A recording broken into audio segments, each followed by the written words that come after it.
Just days ago, my administration successfully brokered a historic ceasefire to stop the escalating violence between India and Pakistan. And I used trade to a large extent to do it. I said, fellas, come on, let's make a deal. Let's do some trading. Let's not trade nuclear missiles. Let's trade the things that you make so beautifully. So President Trump wants to trade with Pakistan. But trade what exactly? Missiles for mangoes, machine guns for henna, or maybe suicide bombers for silk shawls. Because when Trump says, and I quote, "Let's not trade nuclear missiles, let's trade the things you make so beautifully," you have to ask, what exactly is Pakistan producing besides terrorism? Now, Donald Trump, in full salesman mode in Riyadh, declared himself a peacemaker. In his speech, he said he used trade to stop conflict between India and Pakistan. He even went a step further, suggesting that both countries start trading the beautiful things they produce instead of trading missiles. I said, fellas, come on, let's make a deal.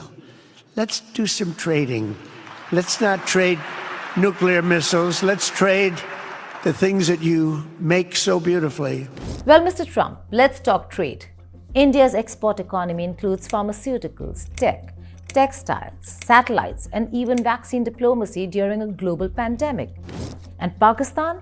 First of all, this isn't an opinion, it's history. The harsh truth is Pakistan's major production today is terror. Besides the fact that Pakistan has had many beautiful things that it produced, like poetry, literature, a lot has come from Pakistan. But today, the most important production in Pakistan is terrorism. Pakistan's highly profitable business started in the 1980s during the Soviet-Afghan War. Pakistan's intel agency ISI, with massive US funding, built a vast Jihadi network. Thousands of fighters were trained. Some went to Afghanistan, others redirected their hate towards India, especially Kashmir.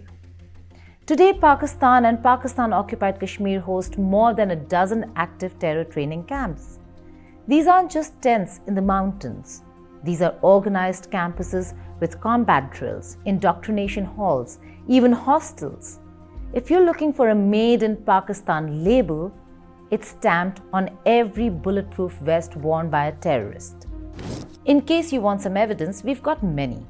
After the horrific Pahalgam terror attack, India conducted a precision strike on 9 such locations under Operation Sindoor. These include camps in Bahawalpur, Muridke, Muzaffarabad, and Kotli. Indian officials have presented evidence of all these terror hubs.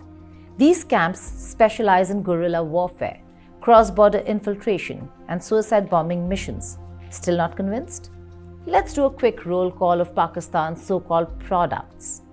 Remember Ajmal Kasab, the lone surviving terrorist from the 26/11 Mumbai terror attacks?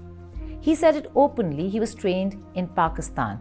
He was in fact from Pakistan, brainwashed and deployed from Pakistani soil. The United States of America and other international actors have repeatedly expressed concerns over Pakistan's support for such terror groups. Time and again, India has cited Pakistan's provision of safe havens, military and intelligence aid to these groups. Groups like Lashkar-e-Taiba, Jaish-e-Mohammed, and the Haqqani network have received full support from the Pakistani army, or the Pakistani establishment as they call it. Now, just in case Trump needs a reminder of who he might end up trading with, here's Pakistan's production list.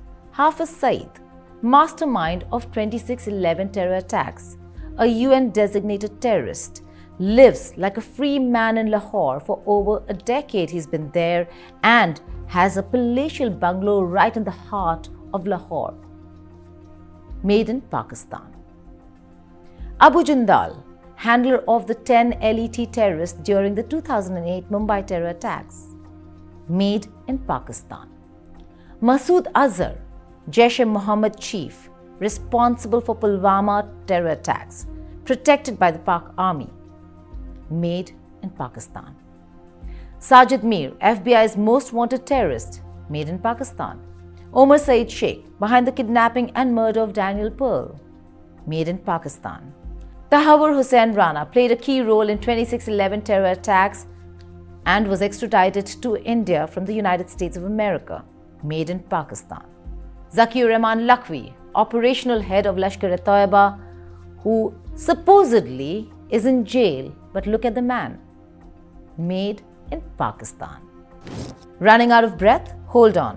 We saved the most infamous one for last.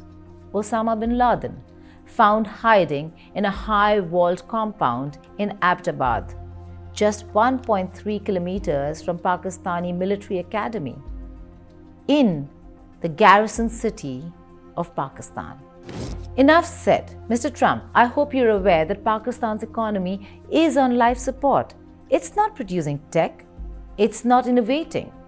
Even if we talk about its real exports, Pakistan is struggling to make kajal or coal and cotton, that's textile.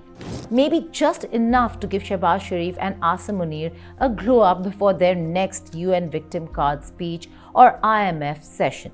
It's barely producing textiles anymore.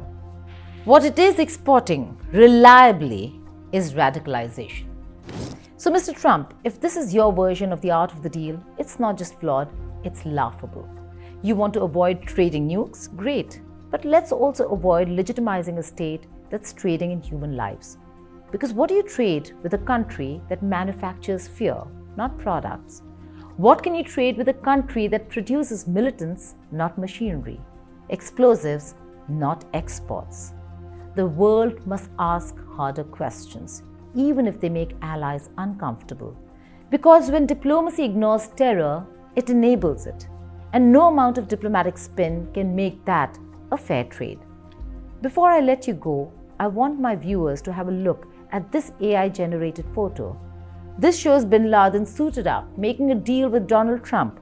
With the way Trump's flipping the narrative, if bin Laden had survived just a few more years in that Abbottabad compound, maybe, just maybe, Trump would have pitched a trade deal with him too. Think about that. Thank you for watching India Today Global.